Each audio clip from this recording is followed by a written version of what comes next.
The Benefits of Being an Octopus, Chapter 10. But the next Sunday, my mom doesn't have to work, and neither does Lenny. Lenny goes out to help a neighbor who is having some car issues. Frank is watching the Weather Channel. And Bryce and Aurora are given the green light to pile into the big bed with my mom and Hector for cozy time. Alone in the kitchen, I fix myself a frozen waffle and eat it looking out the window. All the trailers around us are gleaming in the sunlight. It's one of those crisp, clear days that makes you think winter might not be that bad. After I brush my teeth, I peek in my mom's bedroom. Hector is in the crook of my mom's arm, playing with his toes, and Aurora is on her other side, her face buried in my mom's t-shirt, like she can't breathe in enough of her smell.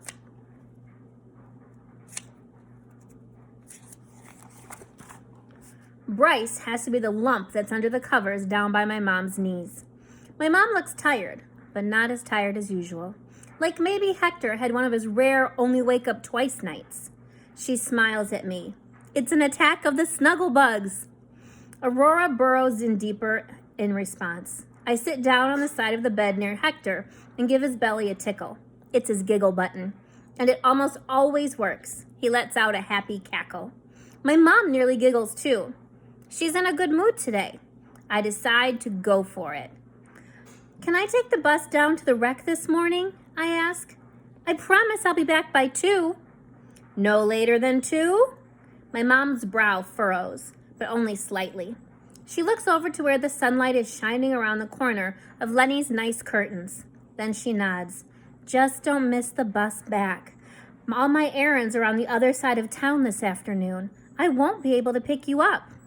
I can't put my coat on fast enough. Soon I'm out in that sunshine with bus money in my pocket, responsible for no one but myself for 4 whole hours. Fuchsia is sitting on the steps just inside the wreck, like I was hoping she might be. She smiles, her finger twisting around one of her bright pink side buns. You came! You ready for your little plastic foosball men to get destroyed? I wait for her to start grilling me about the crush thing, but after multiple days of me insisting there's no such thing, I think she's finally started to believe me. She tosses me a folded up white paper bag and I sit down on the stairs next to her. I reach into the bag to find a giant glazed donut. It's a day old, but it takes a lot for a donut to go bad. Crystal brought home almond tarts too, but I know you don't like almond stuff. Thanks, I say as I dig in. Fuchsia's mom, Crystal, who Fuchsia unaffectionately calls by her first name, works the early shift at the bakery and currently has full custody of Fuchsia. But that happened only after Fuchsia got sent to foster care for a bunch of years. One rainy day back in 2nd grade, her mom was so strung out on drugs that she couldn't unlock the door to let Fuchsia into their apartment after school. Our teacher was still at school when soaked Fuchsia, then McKenna, turned up wanting to use the phone, and the teacher asked questions, and Fuchsia was too tired to lie. Supposedly, Fuchsia's mom had kicked the habit. At least she convinced the judge who gave her custody again that she had. But it's hard to know for sure. At least being able to bring home free baked goods is a perk. When I finish eating my donut, I give Fuchsia's bright pink Sharpie-covered sneakers a kick. So, do you want me to remind you what happened the last time we played? She stands up. You know your goals actually counted for negative points, so my score was way bigger than yours. She runs up the stairs before I can say anything in response. Most of the kids who are at the rec on Sunday mornings play pickup basketball, so that means the game room is all ours. I call red, Fuchsia says, as I drop my coat on the pool table. Those white guys were worthless last time I played you. When I tell them to block a shot, they're supposed to block that shot. It's not their fault.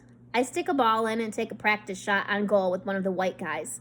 Their little plastic heads can barely believe my amazing skills. Wait, you can't start yet. I have to do my good luck dance first.